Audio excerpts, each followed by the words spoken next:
एक राजा था और उस राजा को उसके एक बहुत जो प्रिय मित्र था, वो भी दूसरे सल्तनत का राजा था। तो दो राजा आपस में दोस्त थे। तो दूसरे राजा ने पहले अपने मित्र को तोहफे में कुछ दिया और वो तोहफा उसकी जिंदगी का सबसे महत्वपूर्ण तोहफा था, सबसे प्यारा तोहफा था।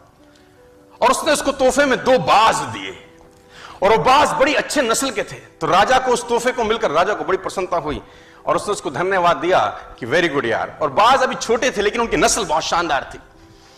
अच्छी नस्ल के बाज देकर राजा प्रसन्नचित हुआ और उसने अपने महल में जो ट्रेनर था, जो पशु पक्षियों को ट्रेन करता था, वो बाज उसके हैंडओवर किए कि इसको तू ट्रेन कर। मैं चाहता हूं ये बड़ी अच्छी नस्ल के बाज हैं, तेरे हाथ में आए हैं, तो उनको उड़ना सिखा, कलाबाजियां सिखा, पैंतरे सिखा, युद्ध नीति सिखा, सब कुछ सिखा और फिर मेरे पास आई। तो उस ट्रेनर ने 2-3 महीने उस बाजों पे काम किया और बहुत जबरदस्त तरीके से काम किया। और 3 महीने के बाद उसने राजा को रिपोर्ट किया बड़ी अजीब बात। उसने राजा को कहा, राजा साहब, हालांकि आपने जो बाज दिए थे वो हैं तो बड़ी अच्छी नस्ल के, लेकिन एक प्रॉब्लम मुझको आ रहा है और मैं चाहता हूं आप उसको समाधान करिए। तो राजा ने बोला, प्रॉब्लम क्या है? उन्होंने बोला, एक बाज तो शानदार उड़ता है, मस्त उड़ता है, कलाबाजी भी करता है, जैसा सिखाता हूं वैसा सीखता है, एक साला उड़ता ही नहीं है, हालांकि दोनों अच्छी नस्ल के हैं। तो राजा ने बोला, प्रयास करो। उसने बोला, सर मैंने सारे प्रयास करके देख लिए, मुझको समझ नहीं आ रहा कि तकलीफ क्या है।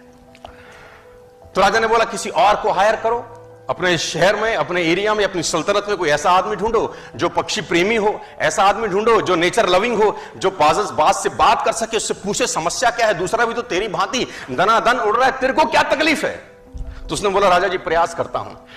वो ट्रेनर देश में घूमा और एक व्यक्ति को पकड़ के लाया और उसको जिम्मा दिया कि तू ट्रेंड कर। और ठीक इस घटना के 3 से 4 दिन के बाद जब उसको वो व्यक्ति मिला, उस व्यक्ति को उसने वो बाज हैंड ओवर किया कि इसको समझ नहीं आ रहा अपने को तकलीफ क्या है। उसने बोला, इसको तो मैं उड़ा दूंगा। सिंपल सा ग्रामीण सा आदमी, किसान सा आदमी। अगले ही दिन राजा उन बाजों को देखने आया तो दोनों के दोनों मस्त उड़ रहे थे।